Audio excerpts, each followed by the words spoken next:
बिस्मिल्लाहिर्रहमानिर्रहीम।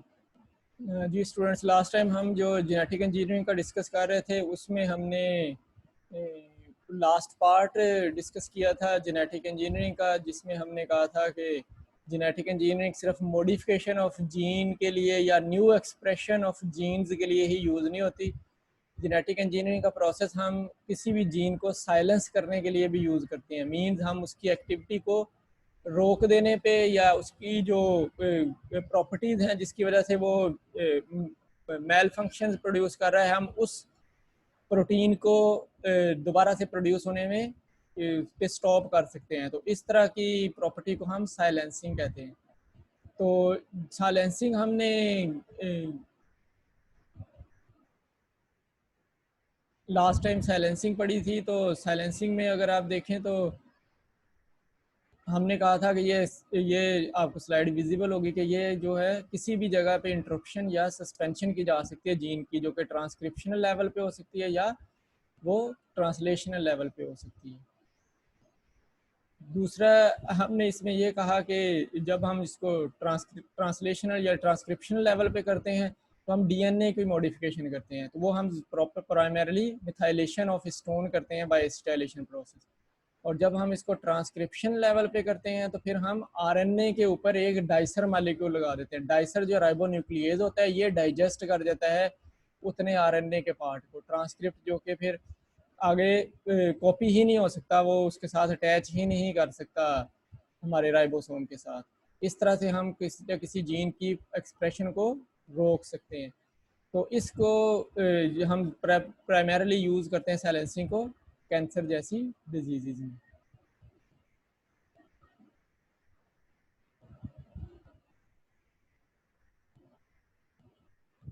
अच्छा, तो आज का हमारा जो टॉपिक है वो है एप्लीकेशंस ऑफ जेनेटिक इंजीनियरिंग। तो हमने तकरीबन जेनेटिक इंजीनियरिंग पढ़ लिया है, तो आज हमने इसमें से इसकी एप्लीकेशन डिस्कस करनी है। तो थोड़ी सी ये एज अ समरी मैंने बनाई है। हम एक प्राइमरली एप्लीकेशन डिस्कस करेंगे in the form of gene therapy. तो थोड़ी सी बस ये समरी की टाइप की एप्लीकेशन आपको नज़र आएंगी। तो द फर्स्ट एप्लीकेशन जो हम यूज़ कर रहे हैं इसको प्राइमरीली, वो हम ब्लड बॉर्न डिजीज़ के लिए कर रहे हैं। ऐसी डिजीज़ जिसमें फिर ब्लड में कोई ना कोई मेल फंक्शन होता है, जैसे फॉर एग्जांपल हीमोफीलिया है, सिकल सेल एनीमिया है। इनमें ब्लड की कैपेबिलिटी नहीं है कि वो ऑक्सीजन या न्यूट्रिशन कैरी कर सकती है। तो हम वो सिकल सेल्ड जो उसमें रेड ब्लड सेल्स होते हैं उनको रिप्लेस कर देते हैं विद नॉर्मल सेल्स। तो नॉर्मली टारगेट किए जाते हैं स्टेम सेल्स। स्टेम सेल्स क्योंकि प्रोड्यूस कर रहे होते हैं रेड ब्लड सेल्स भी, तो वो हम स्टेम सेल्स को फिर इन्फेक्ट करते हैं विद न्यूअर जीन। तो वो फिर स्टेम सेल्स उसके साथ ग्रो करता है जो कि न्यूअर सील जीन होता है, तो न्यूअर सेल बनना शुरू हो जाते हैं। इस तरह हम haemophilia, sickle cell anaemia treat कर रहे हैं लेटेस्टली आजकल के दौर में। इस तरह से हमने जेनेटिक इंजीनियरिंग जो कि वैक्सीन्स की फॉर्म में इंट्रोड्यूस किया, हम जिसको बायोलॉजिक्स कहते हैं, बायोलॉजिक्स की फॉर्म में वो बहुत सक्सेसफुल है। बायोलॉजिक्स हमारे इंटरफेरोन्स अवेलेबल हैं और बहुत सी वैक्सीन अवेलेबल हैं जो हमारे शुरू में चाइल्ड प्रोटेक्शन के लिए भी यूज़ होती हैं और सिमिलरली डिजीज़ में भी यूज़ होती हैं। उनमें से ज़्यादा आजकल जो यूज़ होने वाली हैं वो इंटरफेरोन्स और इंसुलिन्स हैं। इसी तरह से रिकम्बिनेंट डीएनए टेक्नोलॉजी हमने यूज़ की है to develop human growth hormone. ये काफ़ी पुरानी बात है एक्चुअली 1986 की, जब एक ह्यूमन ग्रोथ हार्मोन डेवलप कर लिया गया था टू ट्रीट डवार्फिज्म। तो the persons who are actually short stature of having a short stature, उनके लिए फिर ये एक ग्रोथ हार्मोन जो कि एक्चुअली ह्यूमन बॉडी में एग्जिस्ट करता है वो लंबा कद इंड्यूस करता है। तो जो कि एक्चुअली नहीं है, जो कि वहाँ पे हमें नज़र नहीं आ रहा था जब हम किसी और डिवार्स पेशेंट्स को कहते थे। तो उनमें फिर हमने ये इंड्यूस कर दिया, एक हार्मोन, ग्रोथ हार्मोन इंड्यूस कर दिया जो प्रोट्रोपिन कहलाता है। तो प्रोट्रोपिन हमने जो इंट्रोड्यूस किया है उसमें प्रोट्रोपिन जो हार्मोन है ये हम प्रोट्रोपिन का एक फैक्ट्री लगा देते हैं, प्रोटीन की फैक्ट्री लगा दी जाती है बॉडी के अंदर। वो जितना रिक्वायर्ड होता है वो असेस करता है कि कितना हार्मोन एग्जिस्ट करता है, क्योंकि डिवार्फिज्म में नहीं एग्जिस्ट करता, तो वो उतनी कंसंट्रेशन सिक्रीट करता रहता है। इससे डिवार्फिज्म को ट्रीट करने में हेल्प हुई है। नॉट कहें कि 100%, ये हमें सक्सेस जो है वो 20% तक हम डवार्फिज्म को कंट्रोल करने में कामयाब हो गए। अच्छा, इसके अलावा फिर अंजाइना पेशेंट्स हैं। अंजाइना पेशेंट्स में प्रॉब्लम होता है कि कोई ना कोई क्लॉट बन जाता है विद इन द आर्टरीज और with in the heart arteries, जो कि हार्ट को सप्लाई दे रही है उनमें। तो वो वहाँ पे या तो उसका एक ही इलाज था कि उसको ऑपरेट करके निकाला जाए, बाईपास किया जाता था और उस वेन को फिर बाईपास करके लगा दिया जाता था।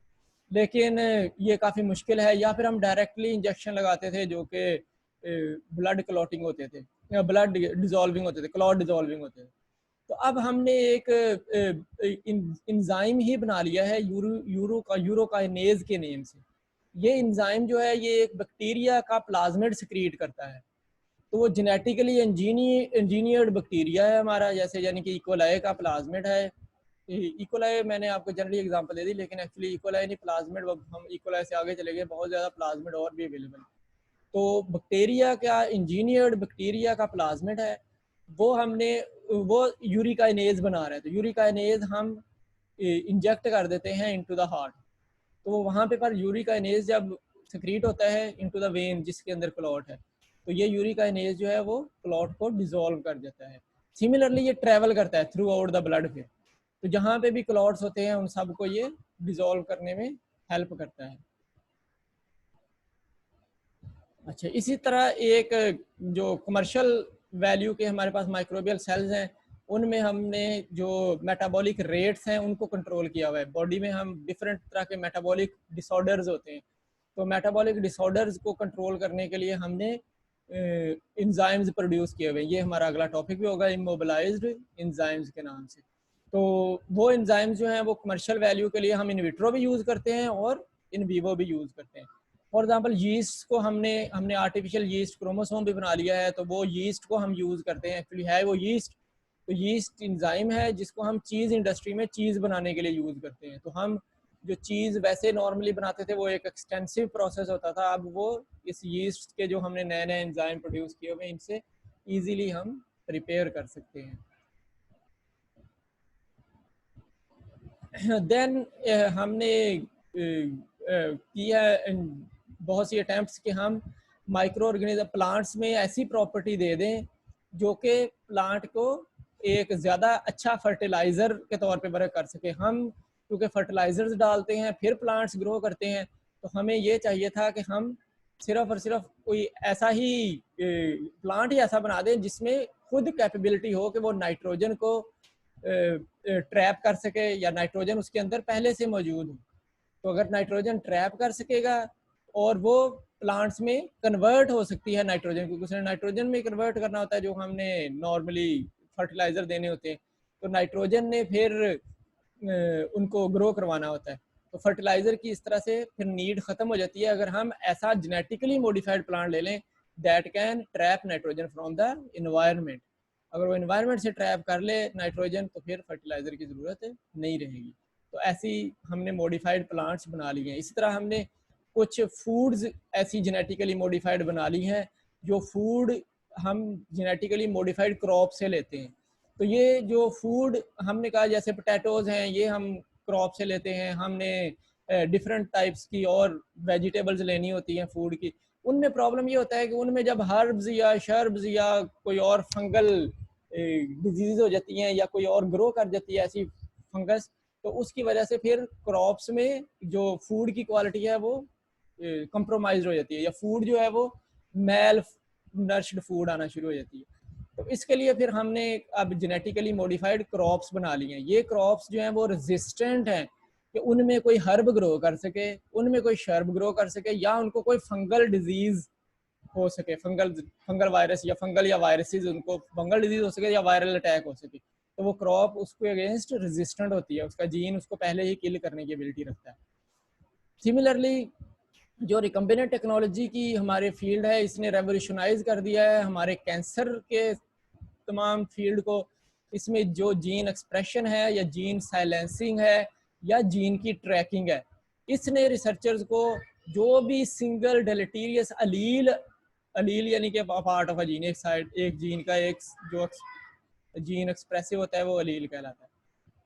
तो वो जो एक अलील है उस अलील के लेवल के ऊपर डेलेटीरियस एलील जो कि प्रोड्यूस करता था किसी भी तरह का एक मेल फंक्शन प्रोटीन, वो वहाँ से रिमूव कर दी गई है by recombinant technology. Similarly batteries आ रही हैं आजकल, जो कि बैटरीज अब लॉन्ग लाइव्ड हैं।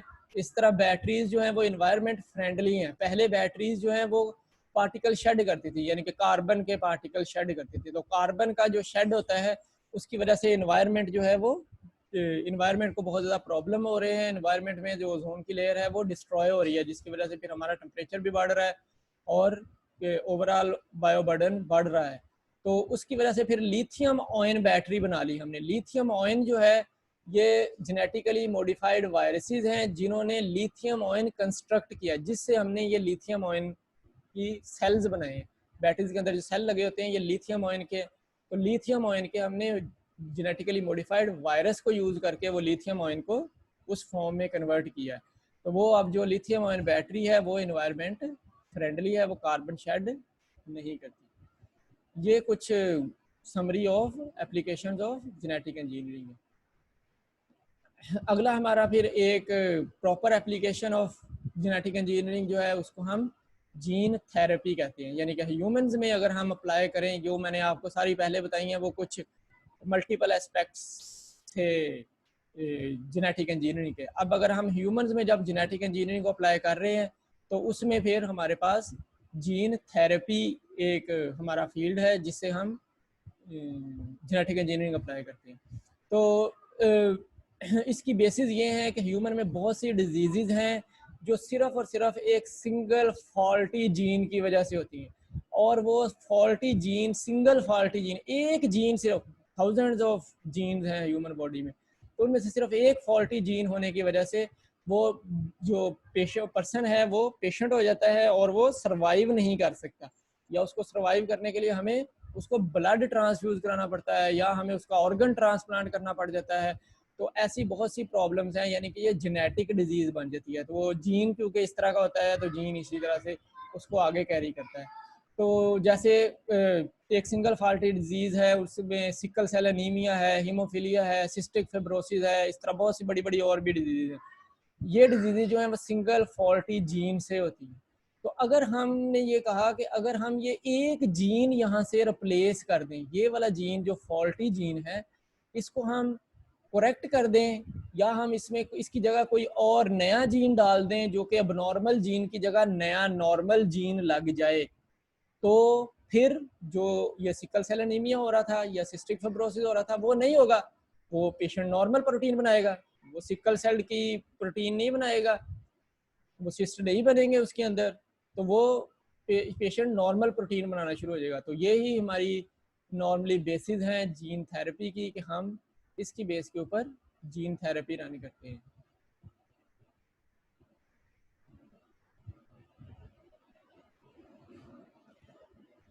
अच्छा, तो जीन थेरेपी की बेसिस ये है कि हमने आइडेंटिफाई किया कि बहुत सी जो जेनेटिक डिजीज़ हैं वो due to only a single faulty gene that exist with in the DNA of the human है। All the genes are functional except a gene that produce round shaped red blood cells. For example, it is causing sickle cell shaped. So they sickle celled are not able to uptake oxygen, they are not able to uptake nutrition also. So if they are not uptaking oxygen, they will cause anemic disease. Anemia will happen. So anemia is a life threatening disease. So due to a single faulty gene, a life threatening disease can happen. So we should actually replace that abnormal gene, or we should substitute that, or we should actually actually knock out that gene, and in place of that gene we should introduce a newer, that is healthy one or normal gene. Then we can actually overcome such kind of disease conditions that are due to a single faulty gene. A single faulty gene can result in single cell anemia, can result in cystic fibrosis, can result in hemophilia, and so on diseases. So if we are replacing this faulty gene with a normal gene, then we can actually make the patient healthy one. So this is the actual reason that we have started gene therapy in humans. So what is the gene therapy now? Gene therapy is the insertion of gene into individual cells and tissues, normally to treat a disease such as hereditary disease. What a hereditary disease is? A hereditary disease contains a faulty gene or deleterious mutant allele. In gene therapy, we will actually replace a deleterious mutant allele with a functional one. Gene therapy is the insertion of gene into an individual cells or tissues. Cells और tissues जहाँ पे वो gene exist करता है जो कि faulty है, तो उनके अंदर हमने एक जीन इंसर्ट करना है जो कि हेल्दी है, और उसने उसको रिप्लेस करना है जो कि डेलिटीरियस या म्यूटेंट एलील है. तो इसको हम कहते हैं जीन थेरेपी.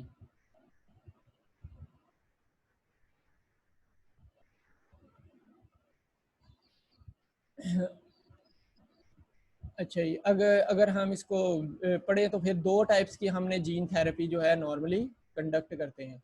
टू टाइप्स की जीन थेरेपी में हमने कहा कि दो तरह की होती है, एक सोमैटिक जीन थेरेपी कहलाती है और एक हमारे पास जर्म लाइन जीन थेरेपी कहलाती है.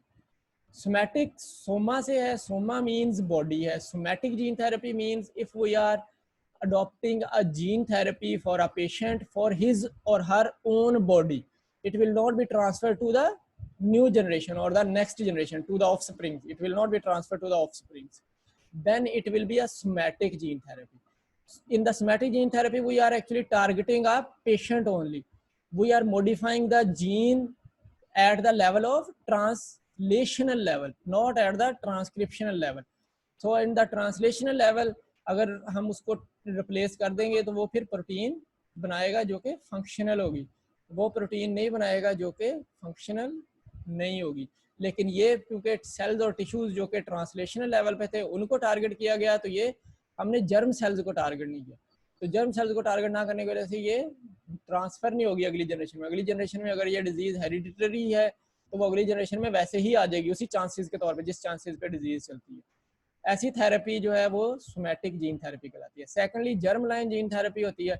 इसमें अगर हम जर्म सेल्स को टारगेट करें, अगर हम सिर्फ और सिर्फ डीएनए को टारगेट कर रहे हैं जो कि जर्म सेल्स का डीएनए है, मींस हम स्पर्म्स को, हम एग को या फर्टिलाइज्ड एग को टारगेट करें और हम जो गैमीट्स के अंदर डीएनए बना है जो कि मेल फंक्शनड है या मेल फंक्शनड एलील एग्जिस्ट करता है उसके अंदर, तो उसको हम रिप्लेस कर दें with a newer one, so that gamete which was formed by fertilization or the fertilized egg वो अब नॉर्मली उस एलील से फ्री हो जाए और वो नॉर्मल फंक्शनली जीन उसके ऊपर अटैच हो जाए. इसको जर्म लाइन जीन थेरेपी कहा जाता है. अच्छा, इसी तरह से दो टेक्निक्स हैं जिससे हम जीन थेरेपी को प्रोसीड करते हैं, तो वो जीन ट्रांसफ़र टेक्निक्स कहलाती हैं. इन दो टेक्निक्स हैं, वैसे तो ज़्यादा भी हैं लेकिन प्राइमरली दो ही मेथड है हमारे पास जीन थेरेपी को प्रोसीड करने, ह्यूमंस में जीन थेरेपी को प्रोड्यूस करने के लिए. तो उन टेक्निक्स में दो जो हैं वो एक इन वीवो है और दूसरी एक्स वीवो है. हमने पढ़ी हुई है इन वीवो, एक्स वीवो, इन सीटो, इन विट्रो, इस तरह के मेथड्स. उनमें से ये दो इन वीवो और एक्स वीवो है. यहाँ पे कोई भी विट्रो का वर्ड शामिल नहीं है या सीटो का वर्ड भी शामिल नहीं है. ये वीवो और एक्स वीवो, वीवो जो है वो इनसाइड द बॉडी कहलाता है या in the living part of the body कहलाता है. तो इन वीवो जो काम बिल्कुल ही बॉडी के लिविंग पार्ट के अंदर हो रहा है, every each and every step is being proceeded with in the body, in vivo कहलाएगा. Vivo living organism, in inside the living organism. अगर कोई प्रोसीजर जो है वो हम बिल्कुल लिविंग ऑर्गेनिज्म के सेल्स के अंदर या टिश्यूज के अंदर ही प्रोसीड कर रहे हैं तो ये इन वीवो कहलाएगा. लेकिन अगर हम इसको प्रोसीड कर रहे हैं हाफ इन विट्रो, आधा हम इसको लेबोरेटरी में कर रहे थे, लेबोरेटरी में हमने उसको मैच्योर किया है, मैच्योर करके हमने वो इंट्रोड्यूस किया है इनसाइड द बॉडी ताकि वो एक्सप्रेस कर सके, वो जो बाकी काम है सारा वो बॉडी के अंदर प्रोड्यूस कर सके. तो इसको हम कहते हैं एक्स वीवो मेथड. तो इन वीवो या एक्स वीवो काम बॉडी में होना है. एक एक्स वीवो जिसकी प्रिपरेशन सारी बॉडी से बाहर हुई है, ये एक्स वीवो. इन वीवो जिसकी प्रिपरेशन जो है हमने बस प्लाज्मिड लगा दिया फॉर एग्जांपल, या हमने कोई वेक्टर लगा दिया, वेक्टर जाके खुद ही करे जो भी करना है, ये इन विवो टेक्निक है। एक्स विवो वो वेक्टर को हम टारगेट सेल्स के ऊपर अटैक करें, वो वेक्टर टारगेट सेल के ऊपर जाके मॉडिफिकेशन करे, उसको इन्फेक्ट करे, उसको मॉडिफाई करे, और जब वो सेल मॉडिफाइड हो जाए और हमें पता लग जाए कि ये सेल जो है वो एक्सप्रेसिव हैं, तो फिर हम उनको बॉडी के अंदर लगा दें, फिर हम देखें कि या बॉडी में जाके भी एक्सप्रेसिव है नहीं, ये एक्स विवो कहलाएगी। तो नीचे जैसे लिखा हुआ है, in vivo method delivery agent जो है it is introduced with in the body of the patient. तो हम उसका इंजेक्शन लेते हैं और हम इंजेक्शन लगा देते हैं। फॉर एग्जांपल हमने सस्पेंशन है जिसमें वेक्टर है, उसको हम डायरेक्टली बॉडी के अंदर, पेशेंट की बॉडी के अंदर लगा दिया है। तो हम वो या तो सिस्टेमिकली लगा देते हैं, ब्लड में लगा देते हैं, या हम उसको टारगेट ऑर्गन के अंदर लगा देते हैं, यानी कि ट्यूमर है जहाँ पे हम सीधा ट्यूमर के अंदर उसको लगा देते हैं।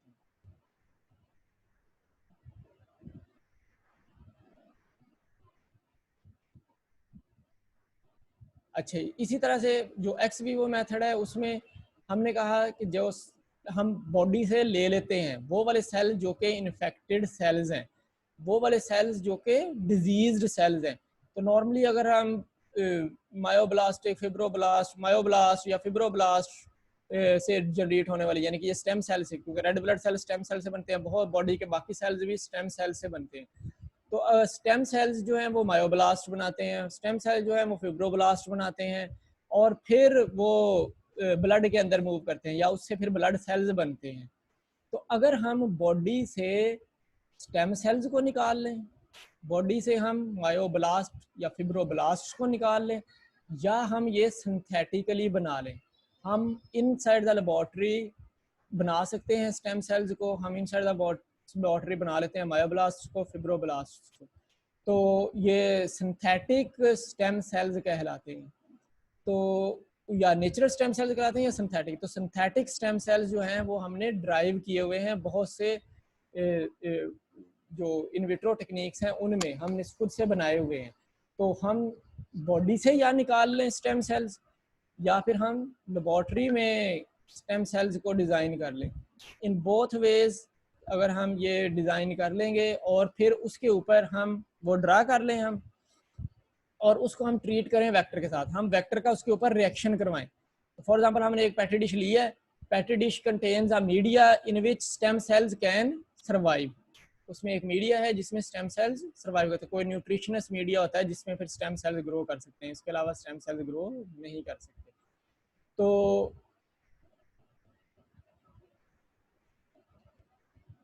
अच्छा, बॉडी से निकालने के बाद में या तो हम सेल्स को बॉडी से निकाल लेंगे, this is a one method, कि हम किसी भी ह्यूमन के, एक नॉर्मल ह्यूमन जो है उसके ह्यूमन के स्टेम सेल्स ले लेंगे, हम एक नॉर्मल ह्यूमन के मायोब्लास्ट सेल्स ले लेंगे, हम एक नॉर्मल ह्यूमन के फिब्रोब्लास्ट सेल्स ले लेंगे, या हम उसके ब्लड सेल्स ले लेंगे एक नॉर्मल शख्स में। इसको इसको एक टेक्निक ये है।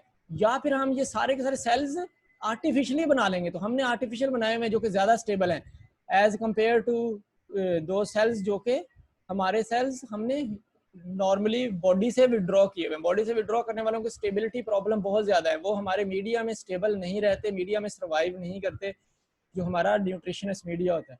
तो जो हमारे सिंथेटिक सेल्स हैं वो सर्वाइव कर सकते हैं, और वो सिंथेटिक सेल नॉन टॉक्सिक भी होते हैं, तो बॉडी में जाके कोई रिस्पॉन्स भी नहीं देते, तो वो बॉडी के स्टेम सेल्स की तरह ही बन जाते हैं। तो इसलिए सिंथेटिक स्टेम सेल्स ज़्यादा कॉमन हैं फॉर एक्स विवो टेक्निक्स।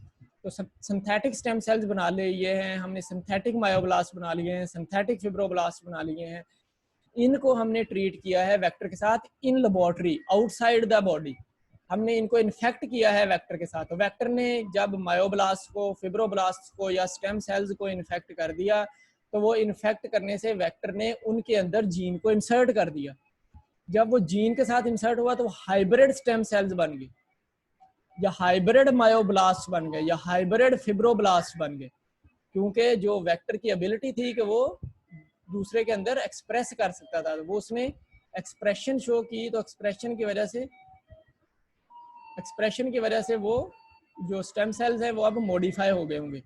तो ये मॉडिफाई हो गए हैं या नहीं हो गए, ये हम आपके पास बाहर पेट्री प्लेट के अंदर ही विजिबल होंगे।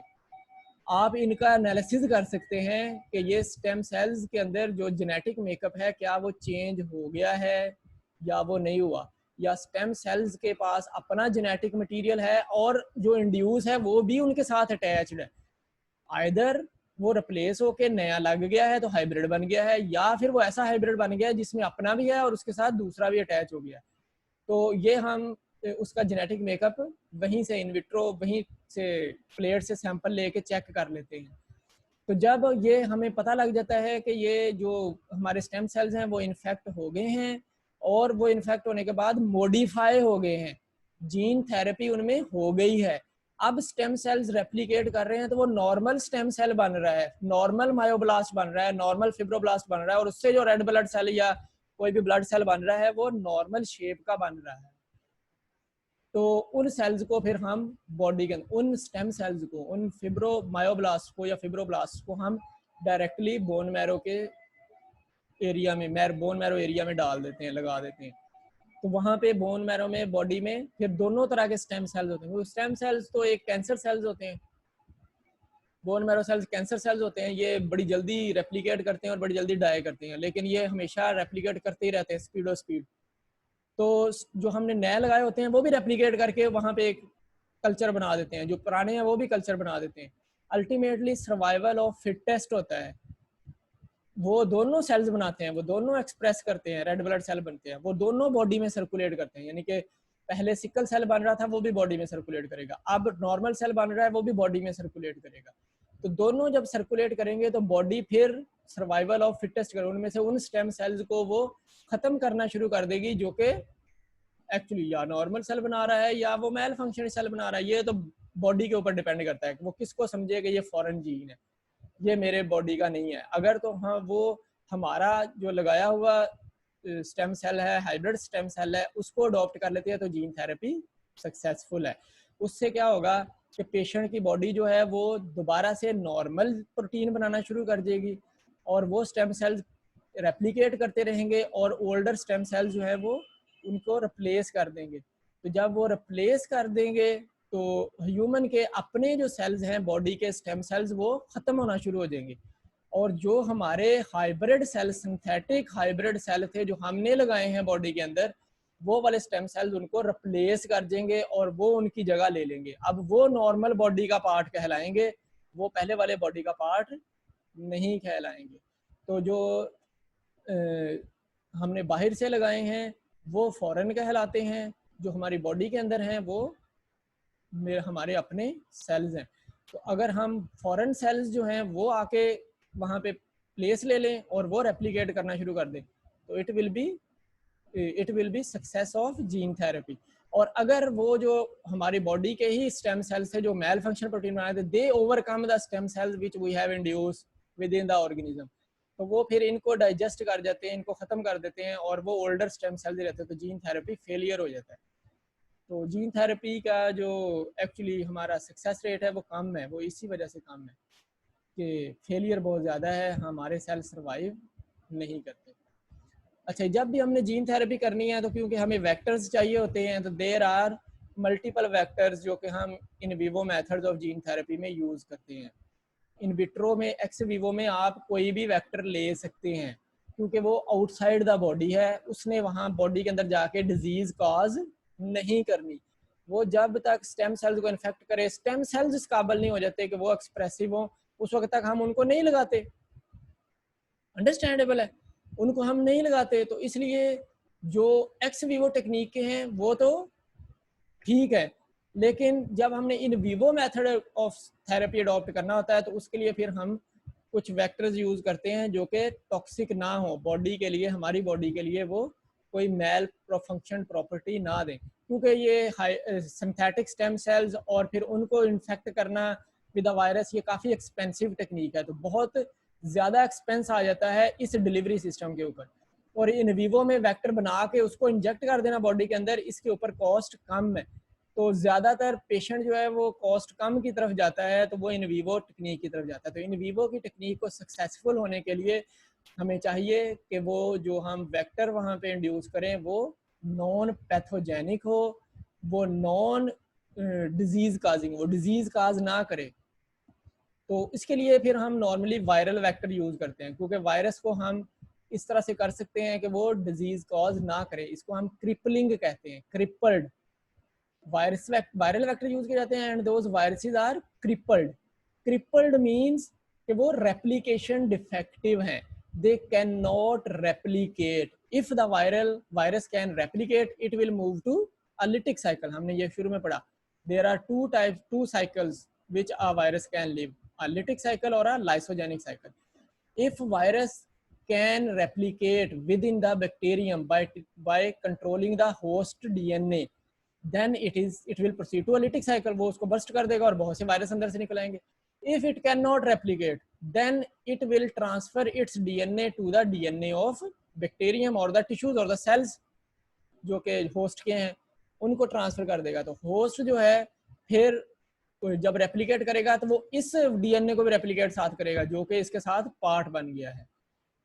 तो ऐसा वायरस जो कि फिर रेप्लिकेशन डिफेक्टिव हो, या ऐसा वायरस जिसकी जो डिजीज कॉजिंग एबिलिटी है वो ख़त्म की गई है, वो डिजीज कॉजिंग एबिलिटी ख़त्म कर दिया, यानी कि हमने उसका डीएनए ही निकाल दिया है अंदर से। वायरस तो लिया है लेकिन वायरस का डीएनए अंदर से निकाल दिया, उसकी जगह हमने एक नया डीएनए डाल दिया है जिसमें कुछ ना कुछ वायरल प्रॉपर्टीज हैं, लेकिन वो वायरल प्रॉपर्टीज सफिशिएंट नहीं है कि वो उसको मल्टीप्लाई करा सकते हैं, रेप्लिकेट करवा सकते हैं। तो वो डीएनए हमारा ही डीएनए है जो कि उसने इंसर्ट करना है। तो ऐसा वायरस क्रिपल्ड वायरस कहलाएगा। ये टेक्निक क्रिपलिंग कहलाती है और इसको हम रेप्लिकेशन डिफेक्टिव कहते हैं। ऐसा वायरस रेप्लिकेशन डिफेक्टिव होगा तो वो रिप्रोड्यूस नहीं कर सकता, लेकिन वो सारा काम कर सकता है जिससे वो जाके किसी बैक्टीरियम के ऊपर अटैच होगा, यानी कि वो फ्यूजन करेगा, वो फ्यूज हो जाएगा बैक्टीरियम के ऊपर या किसी सेल के ऊपर। ऐसे सेल है तो इसके ऊपर जाके ऐसे फ्यूज हो जाएगा, अटैच हो जाएगा, इसकी मेम्ब्रेन को डिसॉल्व कर लेगा सेंटर से यहाँ से, और अपना जेनेटिक मटीरियल जो कि अब हमने डाला हुआ उसमें, उसका अपना डीएनए नहीं है, हमने उसके अंदर डाला हुआ है, वो डीएनए वो बैक्टीरियम के अंदर इंसर्ट कर देगा और वो डीएनए जाके बैक्टीरियम के या नॉर्मल हमारी ह्यूमन के, बैक्टीरियम छोड़े हमारे ह्यूमन सेल्स के डीएनए के साथ पार्ट बन जाएगा, वो उसके साथ हाइब्रिड बन जाएगा। तो अब हमारा डीएनए सेल का जब रेप्लिकेट करेगा तो उसके साथ वो भी रेप्लिकेट करेगा। तो इस तरह से वो रेप्लिकेट करने से वो भी वो प्रोटीन बनाएगा जो उसके रेप्लिकेशन से होगी, और ये हमारा डीएनए भी वो प्रोटीन बनाएगा। तो दो तरह की प्रोटीन बनना शुरू हो जाती हैं, इसको हम जीन थेरेपी कहते हैं। तो जो वायरसेस हम नॉर्मली यूज़ करते हैं वो दो तरह के हैं, आरएनए वायरसेस यूज़ किए जाते हैं या डीएनए, क्योंकि हमने या आरएनए को, मैंने कैंसर में आपको बताया था कि हम आरएनए को टारगेट करते हैं और बाकी डिजीज़ में हम ज़्यादातर डीएनए को टारगेट करते हैं। तो आरएनए वायरस हमारे पास जो है वो रेट्रो वायरसेस हैं। तो रेट्रो वायरसेस जो हैं वो ह्यूमन कंपैटिबल हैं और बॉडी में इन्फेक्शन कर सकते हैं, they can infect our body. तो रेट्रो वायरसेस में से अगर हम उनका डीएनए निकाल दें और उनके अंदर हम अपना हाइब्रिड डीएनए डाल दें तो ये आरएनए को इन्फेक्ट करने, रेट्रो वायरसेस क्योंकि आरएनए को इन्फेक्ट करते हैं तो ये उस आरएनए को इन्फेक्ट कर सकते हैं जो कि हमने साइलेंस करना है, साइलेंसिंग करनी है तो उसकी साइलेंसिंग की जा सकती है। यानी कि हम उसके ऊपर डाइसर लगाना चाहते हैं तो ये डाइसर मालिक्यूल इसके अंदर होगा, ये रेट्रो वायरस डायरेक्टली आरएनए के ऊपर डाइसर लगा देगा। तो जब वो डाइसर आरएनए के ऊपर लग जाएगा तो राइबोन्यूक्लियेजेस लग जाएंगे उसके ऊपर, तो वो अब राइबोसोम के साथ नहीं मिल सकता। तो वो कैंसर में अगर प्रोलिफरेशन काज कर रहा था, प्रोलिफरेशन नहीं काज कर सकता फिर, तो कैंसर सप्रेस होना शुरू हो जाता है। इसी तरह से फिर कुछ हमारे पास डीएनए वायरसेस हैं। डीएनए वायरसेस में हमारे पास एडिनो वायरसेस हैं जो कि डीएनए को इन्फेक्ट करते हैं, ये वायरसेस। इस तरह एडिनो एसोसिएटेड वायरसेस हैं, ये भी डीएनए को इन्फेक्ट करते हैं। इसी तरह हर्पीस सिंप्लेक्स वायरसेस हैं, ये भी डीएनए को इन्फेक्ट करते हैं। इनमें से जो एडिनो वायरसेस हैं या एडिनो एसोसिएटेड वायरसेस हैं ये हमारे स्टेम सेल्स को इन्फेक्ट करते हैं, स्टेम सेल्स के ऊपर टारगेट करते हैं। लेकिन जो हर्पीस सिंप्लेक्स वायरस है ये वायरस स्पेसिफिकली नर्व सेल्स के ऊपर जाके टारगेट करता है, ये नर्व सेल्स के ऊपर अटैक करता है। तो हर्पीस सिंप्लेक्स हर्पीस डिजीज जो होती है वो नर्व सेल्स की होती है, नंबनेस हो जाती है, पेशेंट जो है वो उसको फीलिंग ही नहीं होती किसी चीज़ की और एक्सट्रैक्टिव फायरिंग होना शुरू हो जाती है, उसको फिट्स पड़ने लग जाती है। तो एक्चुअली हर्पीस सिंप्लेक्स का काम होता है कि ये जाके नर्व सेल्स को इन्फेक्ट करता है। जो एडिनो और एडिनो एसोसिएटेड हैं ये स्टेम सेल्स को करते हैं। तो हमने जहाँ पे जीन थेरेपी देनी होती है, जहाँ पे ट्यूमर एग्जिस्ट करता है क्योंकि हमने उसी को लेना है। तो अगर हमने स्टेम सेल्स को लेना है तो एडिनो और एडिनो एसोसिएटेड वायरसेस यूज किए जाते हैं। इनका डीएनए निकाल के हम अपना डीएनए डाल देते हैं इनमें, तो इनकी प्रॉपर्टी है कि ये स्टेम सेल्स को इन्फेक्ट कर सकते हैं। या फिर हर्पीज सिंप्लेक्स वायरस है तो वो जाके नर्व सेल्स को इन्फेक्ट करेगा और जिससे वो वहाँ पे नर्व सेल्स को ट्रीट करना है। नर्व सेल्स के अंदर जो प्रोटीन, अब नए नर्व सेल्स बन रहे हैं, वो नए नर्व सेल्स जो हैं वो नॉर्मल बनना शुरू हो जाएंगे, वो क्योंकि डीएनए वहाँ पे हमारा चला जाएगा जो हम देना चाहते हैं। अच्छा, coming to the last part of gene therapy, उसमें कुछ गोल्स हमने देखने हैं और कुछ इसके ड्रॉबैक्स। तो गोल्स में अगर देखें तो ये सिंपलेस्ट हम जीन को रिप्लेस कर सकते हैं। हमारे गोल्स हैं कि हम जीन को रिप्लेस करना चाहते हैं, ये हमारा गोल है। अचीव नहीं होता तो नहीं होता, नहीं हुआ ये अलग बात है। हमारे गोल्स ये हैं तो, और हमने कुछ ना कुछ सक्सेस भी इसमें लिया है। The first one is gene replacement. We want to replace a mutant gene that is causing a specific disease or causing an abnormality in a healthy person, in a person to make him a diseased person or a patient. So we are replacing this mutant gene with a normal copy of a gene. This type of gene therapy will be known as gene replacement. Secondly gene correction या gene editing. Gene को replace नहीं करना, यानी कि वो gene खत्म करके दूसरा नहीं ले आना। जीन एडिटिंग जो है वो उसमें होती है कि एबनॉर्मल जीन को हम रिपेयर कर देते हैं, कि हम उसकी न्यूक्लियोटाइड बेसिस जो कि वहाँ पे कोई 2-3 न्यूक्लियोटाइड बेसिस हैं जो कि वो मेल फंक्शन होती है या म्यूटेंट होती है, तो हम उसको रिप्लेस कर देते हैं रिवर्स म्यूटेशन से। तो रिवर्स म्यूटेशन में हम ट्रांसक्रिप्ट रिवर्स कर देते हैं, यानी कि अब नई ट्रांसक्रिप्ट्स बनती हैं, वो जो ट्रांसक्रिप्ट्स होती हैं वो दूसरी ट्रांसक्रिप्ट्स के मैच नहीं करती हैं जो पहले वाली ट्रांसक्रिप्ट्स होती हैं। तो उनको जो फिर ट्रांसलेशनल लेवल के ऊपर अटैच किया जाता है आरएनए के साथ, राइबोसोमल आरएनए या ट्रांसफर आरएनए के साथ, वो नया जीन बनना शुरू हो जाता है। तो वो जितने जीन जो कि एक ट्रांसक्रिप्ट बना रहा था उसके अंदर जो मेल फंक्शन हमारे एग्जिस्ट करते हैं न्यूक्लियोटाइड्स, वो फिर आहिस्ता आहिस्ता रिप्लेस होने लग जाते हैं विद द फंक्शनल वंस। इसको हम जीन एडिटिंग या करेक्शन कहते हैं। ये एक टाइम कंज्यूमिंग प्रोसेस है, इसको लाइफ भी लग जाती है पेशेंट की कि ये जीन एडिट हो जाए या करेक्शन हो जाए। फिर सबसे आसान रिप्लेसमेंट होता है। फिर तीसरा काम जो है वो नॉकिंग आउट कहलाता है।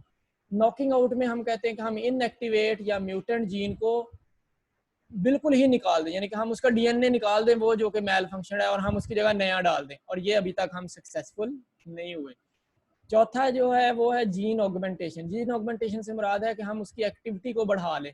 तो हम इस तरह से कर सकते हैं कि हमने कोई वायरस के अंदर डीएनए डाला, जो कि डीएनए जाके हमारे डीएनए के साथ उसने लाइसोजेनी बना दी। लाइसोजेनी जो थी उसमें अब ये प्रॉपर्टी थी कि वो उस जीन की प्रॉपर्टी जो कि पहले जीन की प्रॉपर्टी नहीं है वो मॉडिफाई कर दे। तो जीन की प्रॉपर्टी को मॉडिफाई कर देना, बढ़ा देना, ज़्यादा कर देना, वो जीन ऑगमेंटेशन कहलाता है। नॉकिंग आउट में पूरे का पूरा जीन निकाल देना है। जीन रिप्लेसमेंट में वो अलील या वो म्यूटेंट जीन सिर्फ निकालना है जो कि डिजीज काजिंग है, म्यूटेंट को सिर्फ निकालना है, तो उसमें सारे का सारा निकाल देना है। तो थोड़ा सा फर्क होता है। नॉकिंग आउट सारे का सारा जीन को नॉकआउट करना होता है। तो न्यू जीन का इंट्रोड्यूस करना लास्ट स्टेप है कि न्यू जीन्स भी इंट्रोड्यूस किए जा सकते हैं बॉडी में हम डिजीज को फाइट करने के लिए। अगर वो न्यू जीन, जैसे हमने कहा ह्यूमन आर्टिफिशियल क्रोमोसोम है, तो वो 47th क्रोमोसोम है, तो 47th chromosome can be introduced, it will be a new gene in the body. तो वो न्यू जीन